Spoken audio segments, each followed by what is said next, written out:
I would like to see emerging as a common practice in landscape architecture, the integration of mana whenua and te ao Māori values across the board, and it's come a long way, but it's still got a long way to go.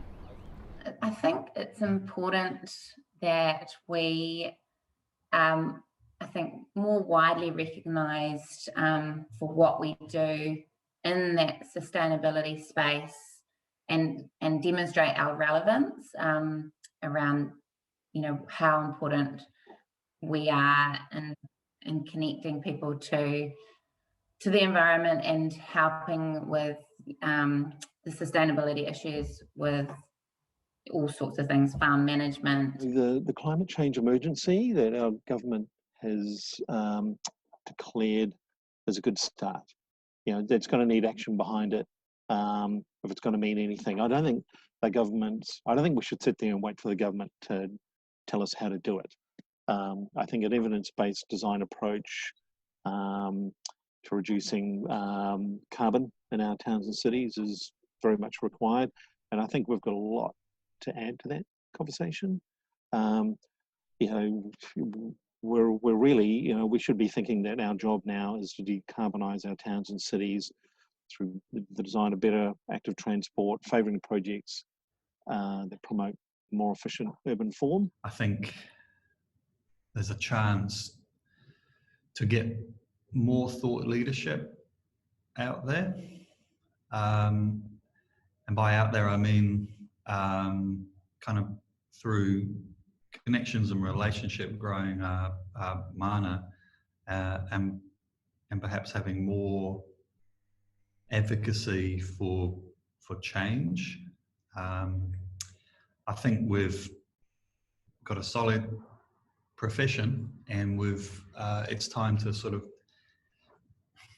externalize it, trying to we've got our house in order, and it's time to sort of go out into the world and focus on what we're influencing rather than focusing on ourselves. You need to keep on talking about what it is that landscape architects do, and move more into a wider community, because landscape architects are often talking to themselves rather than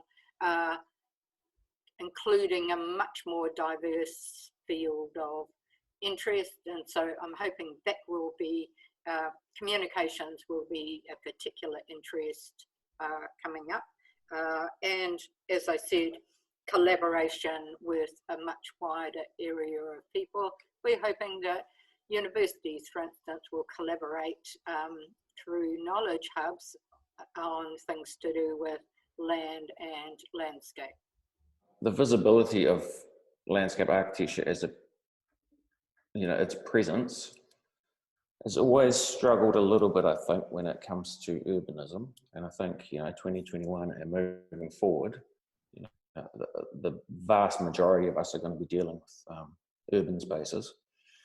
Landscape architecture is a very, very broad profession, and while that's fantastic, I think sometimes that limits its ability to put its hand up and say, yeah, we've got the skills to be leaders in urbanism. And I'm not sure whether that can be changed. I know there's certainly a lot of people out there trying to do it. But I mean, I think, again, the things that we're really good at land, understanding place. We are getting far better at understanding people and how they respond to those places. So I think if we could continue as a profession to strengthen the connections between people and place, I think that would be a great thing. I'd like to see the profession in 2021 coming more to the fore, really as a profession being able to offer strong thought leadership on a number of topics around sustainability, around resilience, around climate change. And I think, the challenge for us is, well, how do we actually, as a profession, how do we put ourselves in a position of influence to actually get our message across and our thoughts across and demonstrate strong thought leadership? So now that's something I'd really like to see. And I think because we are a diverse profession operating across a whole range of sectors with clients, we're very well positioned to actually make a meaningful contribution to the debate on a number of those topics I've just mentioned.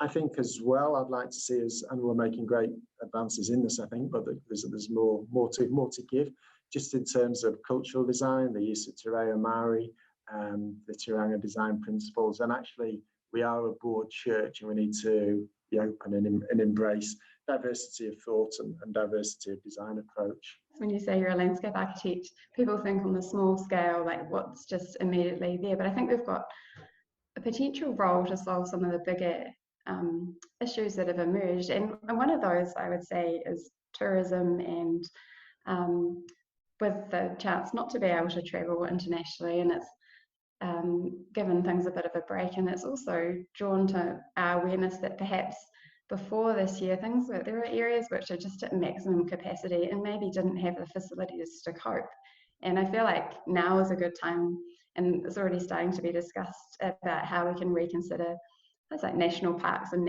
natural areas where things were just they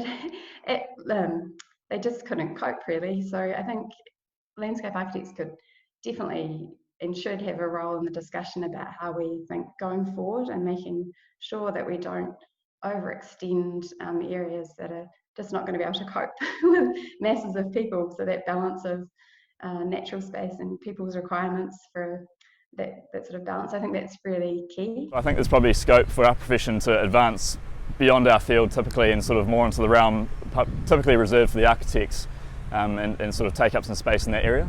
Landscape architects' openness about how spaces or systems or linkages work, our relationship with each other and our environment and communities. So I think we can continue to be experts in that, in the broad way of thinking, and in really beautiful details as well, and how that forms better relationships with each other and our world.